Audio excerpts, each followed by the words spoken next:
Chiếc đứng cạnh từ đây đã lên phiên bản mới, cải tiến 2019. Đèn đóm khác, trang trí khác. Nó giống với chiếc Vela nhưng thu nhỏ lại. Những cái chi tiết màu đồng ở đây giống hệt của Vela. Cả nắp capo, cả cái mang cá ở hai bên đều là màu đồng. Cái cụm đèn LED nó đã thay đổi, nó đã giống Vela rất nhiều. Hai cái hình cắt nhau, đẹp hơn đời trước, mềm mại hơn, sắc cạnh hơn. Đó. Nghe đồn là Evoque đời mới đã thay đổi cái nền tảng khung gầm. Tôi nghe đồn nữa, tôi cũng chưa tìm hiểu nhiều bởi vì cũng không có thời gian tìm hiểu nhiều về Evoque. Chỉ có là Land Rover ở thị trường Trung Quốc. Ngày hôm nay tôi đang có mặt tại Thượng Hải Motor Show 2019.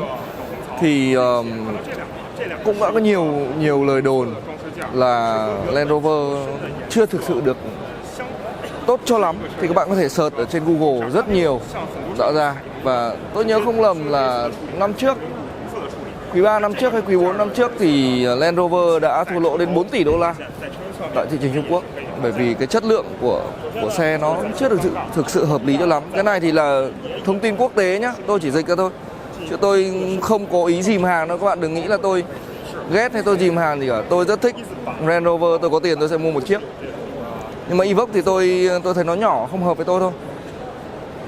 Động cơ thì không biết đã được trang bị động cơ mới chưa. Tôi sẽ sang đây tôi kiểm tra để xem là chiếc Evoque này nó động cơ gì. Thực ra tôi cũng không quan tâm lắm đâu. Có lẽ vẫn là động cơ 2.0 turbo, khoảng tầm 250 mấy mã gì đó, tôi nghĩ vậy. Chúng ta mở nắp capo ra kiểm tra xem. Tôi sẽ mở cái nắp capo ra. Đấy. Tôi sẽ mở cái nắp capo ra để xem cái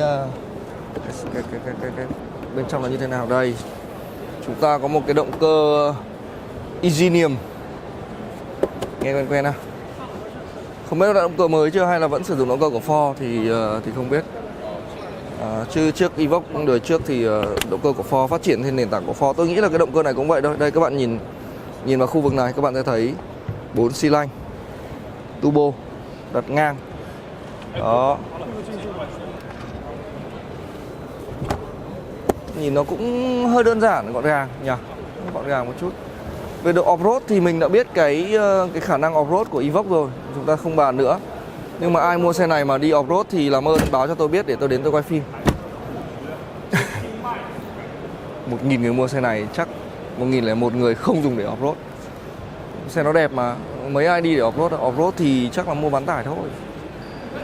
Đây, bên hông này nó vẫn có những cái đường nét này, giống hệt với Vela này. Đấy, màu đồng rất đẹp. Bộ mâm cũng giống theo phong cách của Vela. Cái mâm ngày hôm nay ở triển lãm thì họ trang bị mâm 20 inch. Nhưng mà về Việt Nam thì rất có thể nó sẽ bị tụt xuống còn 17 inch. Ở Việt Nam giá của Land Rover chính hãng hơi đắt. Tôi chỉ xin phép dùng từ hơi thôi. Còn đắt nhiều hay đắt ít thì mời các bạn tự đánh giá. Cái tay nắm cửa này làm giống hệt phong cách của Vela, thò ra thụt vào. Cái này thì nó là một cái rất là hay. Làm màu đấy, không biết các bạn hiểu từ làm màu của tôi không? Nó có gì đó nó đáng yêu. Đấy, nhưng mà cái thò ra thụt vào này hy vọng nó không dễ hỏng, chứ nó mà dễ hỏng thì là cũng hơi rách việc đấy. Đó. Và ngày trước nhá, cái con Evoque mà tôi đã từng giới thiệu đến các bạn ấy, nó chỉ bị tung cái này. Cái lẫy mở này tung nhẹ ra nhá. Đấy. Bị hỏng mà vào hãng sửa. Các bạn biết bao tiền không? Chỉ là gắn vào thôi nhá, hơn 10 triệu. Tóm lại là sửa trong hãng đắt lắm. Những cái khu vực này thì vẫn là nhựa này.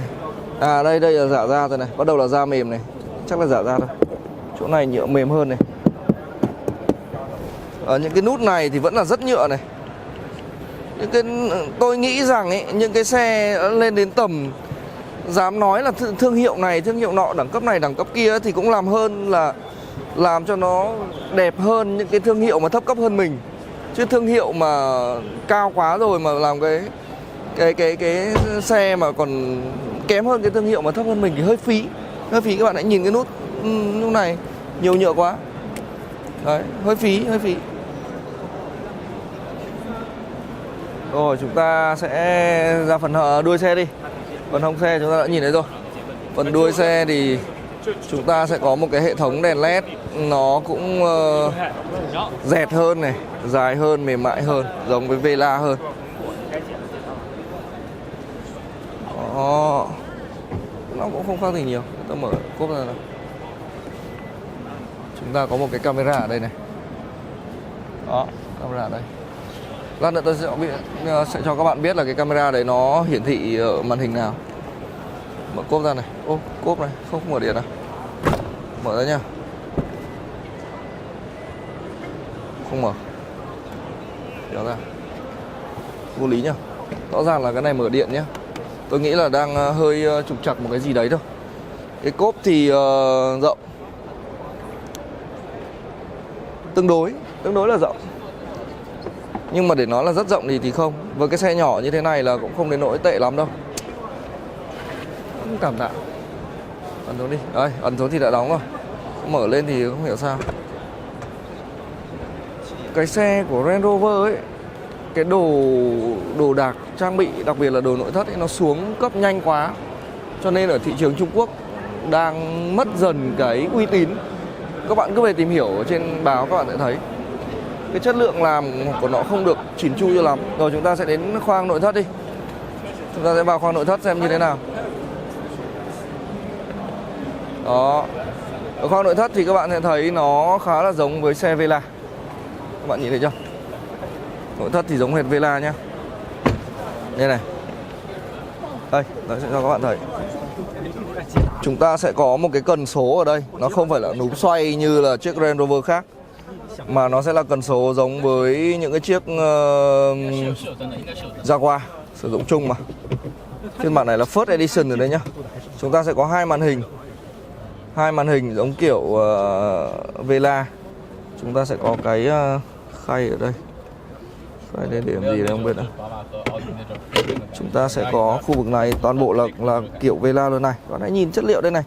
Bây giờ những cái chi tiết nhỏ nhỏ này, ấn nó kiểu lung lay, kiểu răng bà lão như thế này thì rõ ràng là không thích rồi đúng không? Đấy là điều mà người Trung Quốc đã phàn nàn. Người Trung Quốc là dễ tính như gì rồi ấy, mà họ còn phải phàn nàn thì hơi phí. Tôi chỉ nghĩ là phí thôi chứ tôi không có ý kiến gì. Chứ Range Rover là một thương hiệu cao cấp, sang trọng, đỉnh cao của Anh, cho nên là không chê được. Chúng ta đã có cái màn hình điện tử, Tóm lại là nội thất thì giống hệt nhá. Nội thất thì giống hệt so với chiếc Vela. Các bạn hãy xem cái chiếc Vela mà tôi giới thiệu. Chúng ta có cái camera ở đằng cái vây cá mập này, nó hiện cái này này. Đấy. Nó hiện cái vây cá mập thì màn hình nó hiện ở đây. Một cái khá hay. Nhưng mà để làm gì thì tôi cũng không biết, nó chỉ là hay thôi. Chứ nếu mà nhìn nhỏ nhỏ thì chỉ nhìn mặt người ở đằng sau như thế này thì tôi cũng không biết để làm gì. Đó, nhưng mà để xem hàng ghế phía sau có rộng không? Các bạn nhìn hàng ghế phía sau xem, mở cửa ra xem có rộng không? Nếu mà vướng chân không thì tôi sẽ điều chỉnh cho tôi nó thoải mái hơn một chút. Có rộng không ạ? Thôi được rồi, anh đi xuống rồi thì tôi lên trên. Thank you. Cái hàng ghế phía sau của cái cửa này thì vào đi, như thế này thì rồi. Không tệ, không quá tệ, nhưng với tôi thì tôi muốn nó rộng rãi hơn một chút.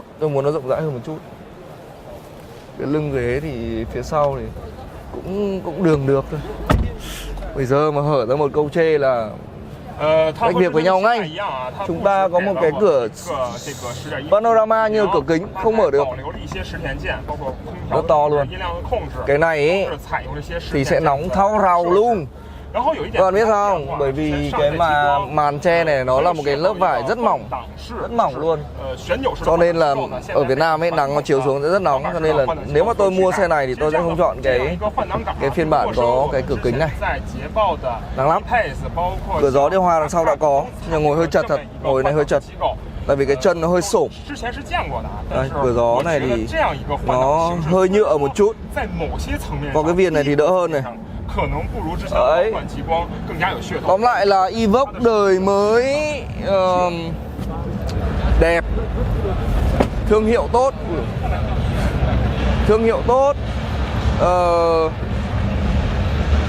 Cute,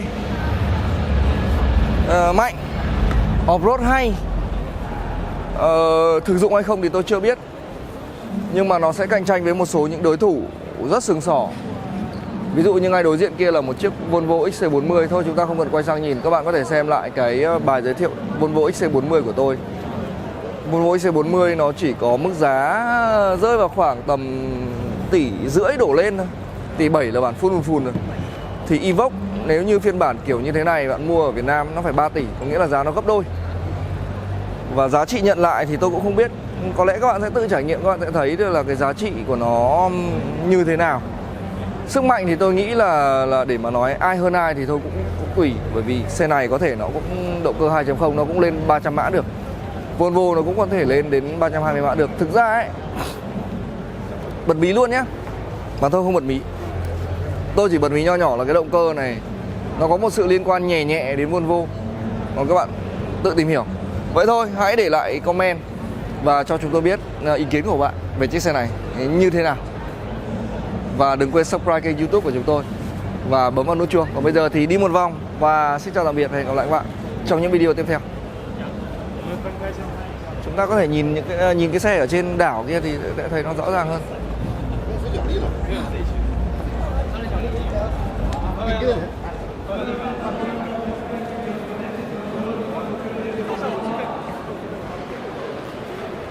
Thực ra thì đây nó vẫn là một chiếc xe đi trong thành phố khá là tiện, bởi vì nó nhỏ gọn, luồn lách nó dễ.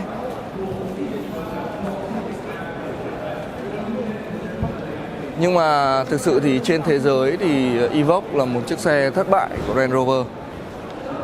Hy vọng rằng với cái phiên bản mới này thì nó sẽ vực lại, hy vọng thôi, vực lại cái tên Evoque.